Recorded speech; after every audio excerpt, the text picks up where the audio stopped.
Very good morning, class 6 students. So, in my previous lecture, we discussed about the summer solstice. In this lecture, I will further continue it with the winter solstice. So, students, let's start with this topic.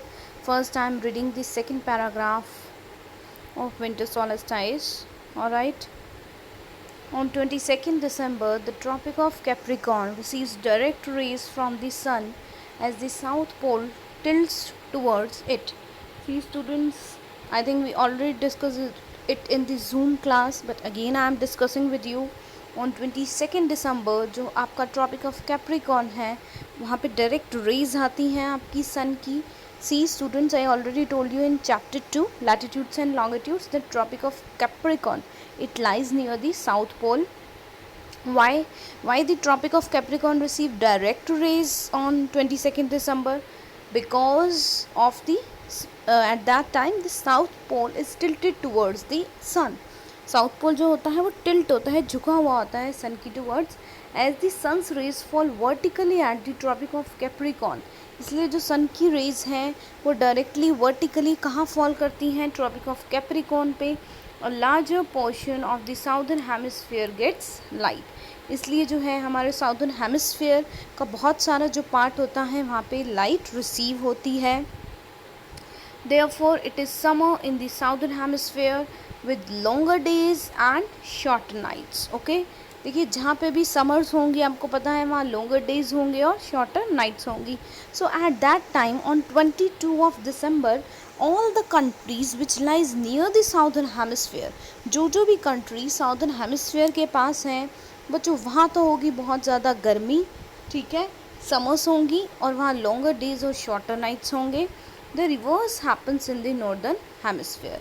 और उल्टा ही किस में होगा? आपके northern hemisphere में होगा. Means you can say in northern hemisphere there are winter. Which season was there? Winter season is there. And one more thing, their days are shorter and nights are longer. This position of the earth is called the winter solstice. तो देखिए हम इस अर्थ की position को क्या बोलते हैं? Winter solstice बोलते हैं. Do you know that Christmas is celebrated in Australia in the summer season? Students, अगर आपको वर्ल्ड का मैप मैंने करवाया हो तो ध्यान हो तो ऑस्ट्रेलिया जो है आपका it lies in the southern hemisphere. And जैसे मैंने आपको बताया कि 22 दिसंबर को जो है आपका साउदर्न हेमिस्फीयर जो है is tilted towards the sun. So most of the sun rays fall directly on the southern hemisphere. That's why there is a summer. जो कंट्रीज साउदर्न हेमिस्फीयर में आएंगी वहाँ समर्स होएंगी, जैसे ऑस्ट्रेलिया. और अगर आप एशिया की बात करें, एशिया में इंडिया जो है वो आपका नॉर्दर्न हेमिस्फीयर में लाई करता है. तो वहाँ के कुछ पार्ट्स में क्या होती है? ठंड भी होती है इस टाइम पे. Like take the example of our state Haryana. Haryana में आपका 22 दिसंबर को क्या होती है? विंटर्स होती है ना इस टाइम पे. Y? Because it lies in the northern hemisphere and it doesn't get the direct sunlight, sun rays. Okay, sun rays direct नहीं पड़ती, इसलिए जो है क्या होता है वहाँ पे हरियाणा में जो है वो ठंड होती है इस टाइम पे. You can also see this in the above diagram students. This is the picture. You can see this in this southern hemisphere is tilt कर रहा है ज़्यादा सन के टूवर्ड्स. तो बिल्कुल वर्टिकल स्ट्रेट, आप कहेंगे बिल्कुल स्ट्रेट सन रेज आ रही है साउदर्न हेमिस्फीयर पे, इसलिए वहाँ समर्स है. और अगर आप ध्यान से देखेंगे नॉर्दर्न हेमिस्फीयर थोड़ा सा दूर है सन से, तो वहाँ पे विंटर्स होंगी. ऑल राइट, तो यही हमने डिस्कस किया था 22 दिसंबर. अगेन आपको एक ये वेरी इंपॉर्टेंट थिंग जो मैंने बताई थी, 22 December is a very important date also. Why this is important? Because on 22 of December, 22nd of December is the date in which it has shortest day and longest night. 22 दिसंबर को shortest day होता है और आपकी night जो होती है वो longest होती है इस time पे. Alright student, so let's move to our next paragraph. On 21st March and September 23, direct rays of sun falls on the equator. See students, अगर आप 21 मार्च और सितंबर 23 को देखेंगे तो उस टाइम पे जो है डायरेक्ट जितनी भी सन रेज हैं वो इक्वेटर पे फॉल करती हैं. You know equator, what is equator? Remember equator, it is an imaginary line which divides the earth into two equal parts. It is located at 0 degree Celsius, बिल्कुल mid में होता है, अर्थ को दो पार्ट्स में डिवाइड कर देता है, northern hemisphere and southern hemisphere. Okay, तो 21 मार्च को आपकी सन की जो रेज होती हैं और 23 सितंबर को वो इक्वेटर पे होती हैं. At this position neither of the poles is tilted towards the sun. और आपका कोई भी पोल जो है, ना ही साउथ पोल ना ही नॉर्थ पोल, वो सन के टुवर्ड्स टिल्ट नहीं कर रहा होता है. So the whole earth experience equal day and equal night. इसलिए अर्थ के पूरे पार्ट में, यानी कि चाहे नॉर्दर्न हेमिस्फेयर ले लो और you can take the southern hemisphere, you experience equal day and equal night. इसलिए इसको हम क्या कहते हैं, equinox. Equi means related to equal and nox means day and night.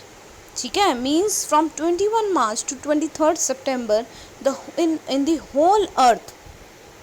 ठीक है, you experience equal day and equal night. it means 12-hour day and 12-hour night. 24 hours होते हैं वन डे में, तो उसमें 12 घंटे के लिए तो आपकी क्या होगी, डे होगा, और 12 आवर के लिए नाइट होगी. इसलिए इसको क्या कहते हैं स्टूडेंट्स, इक्विनॉक्स.